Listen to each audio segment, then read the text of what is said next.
اتنا نازک موڑ ہے کہ تلوار کندھے پر ہے، بس یوں کرنے کی دیر ہے۔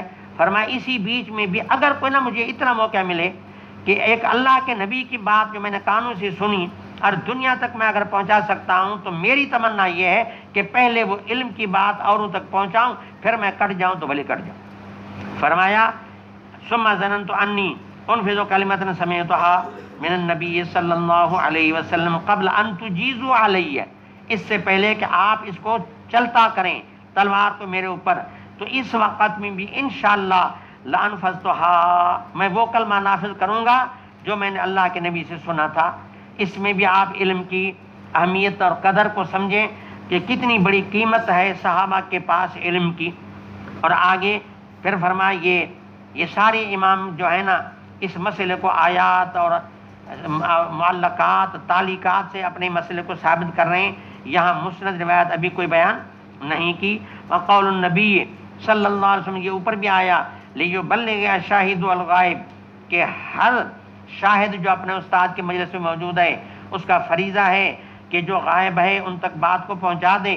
وقال ابن عباس کونوا ربانیین، تو حضرت عبداللہ بن عباس آیت کریمہ کا تفسیر بتاتے ہوئے، صحابی رسول عبداللہ بن عباس نبی کریم صلی اللہ علیہ وسلم کا چچا زاد بھائی، عمر کا چھوٹا علم کا موٹا، اللہ تعالیٰ نے بہت بڑا علم عطا فرمایا، حبر الامت کا لقب پایا۔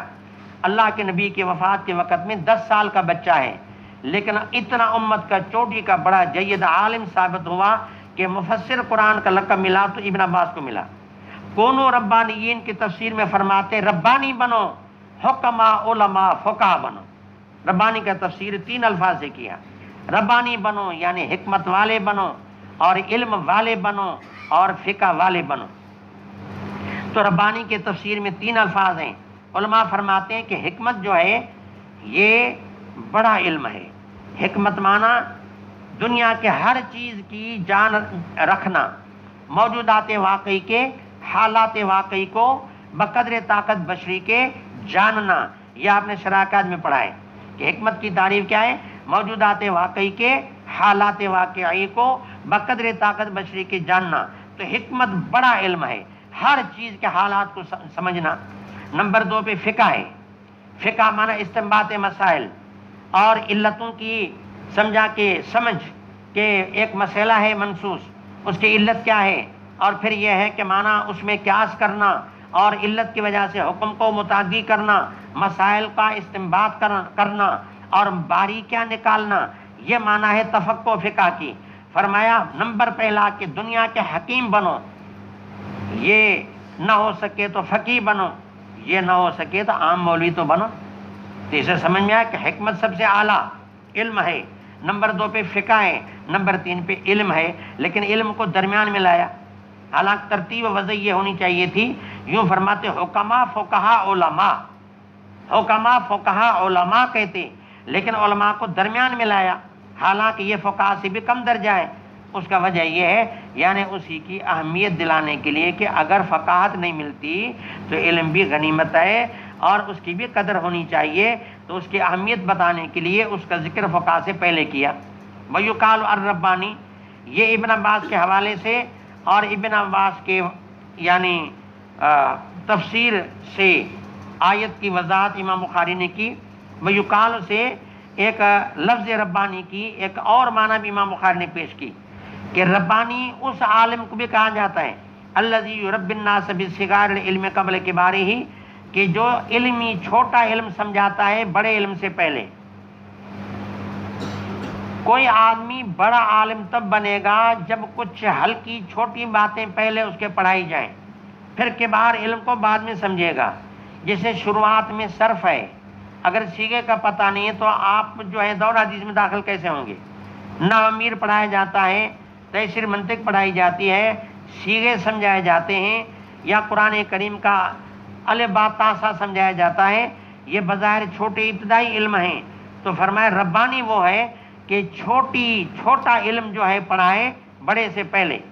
تو معلومہ کہ صرف کا استاد نامیر کا استاد ربانی ہے کہ وہ آپ کے علم کی گاڑی کو چلتا کرتا ہے اور آپ کے علم کی گاڑی کو پٹنی پر اس کو چڑھاتا ہے۔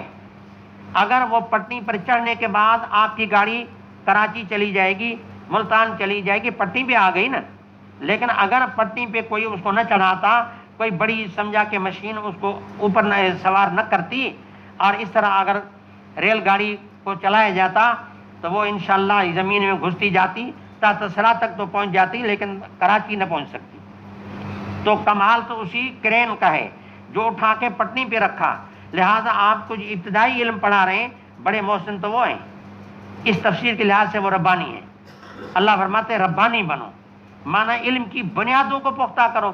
تو جو حضرات بنیادوں پہ محنت کرتے ہیں یہ ربانی ہیں اس تفسیر کے لحاظ سے۔ کہا کہ یقال ربانی، ربانی وہ ہے یربی الناس، انسانوں کی تربیت کرے چھوٹی باتیں سمجھا کر کے، اور علم کی بڑی باتوں سے پہلے چھوٹی باتیں سمجھائے۔ باقی بات یہ رہ گئی کہ امام صاحب نے یہ بھی ایک ترجمہ رکھا ہے، توجہ فرمائیں، یہ ترجمہ بلا حدیث مسند ہے، یہ ترجمہ بلا حدیث مسند ہے۔ اچھا، ایک ہوتا ہے باب بلا ترجمہ، باب بلا ترجمے کی چار پانچ توجیحات میں نے عرض کی تھیں، اور اس طریقے سے باب بلا حدیث مسند کی توجیحات میں عرض کی تھیں۔ اب یہ پھر دوسری مرتبہ یہ پھر باب آ گیا کہ امام نے ایسا باب رکھا کہ اس پورے باب میں آپ نے دیکھا کہیں بھی حدیث مسند نہیں ہے، تو یہ باب کیا بن گیا؟ باب بلا حدیث مسند۔ تو امام کی عادت ہے کہ بعض اوقات کچھ باب رکھتے ہیں، ترجمہ بھی رکھتے ہیں، حدیث مسند ذکر نہیں کرتے، تو کبھی آثار، کبھی آیت کریمہ بیان کرتے ہیں، کبھی آیت کریمہ نہیں ہوتی تو آثار صحابہ ہوتے ہیں، بعض جگہوں پر تو کچھ بھی نہیں ہے، نہ آیت کریمہ ہے، نہ آثار صحابہ، نہ آثار تابعین، خالی ترجمہ حدیث مسند بالکل نہیں ہے۔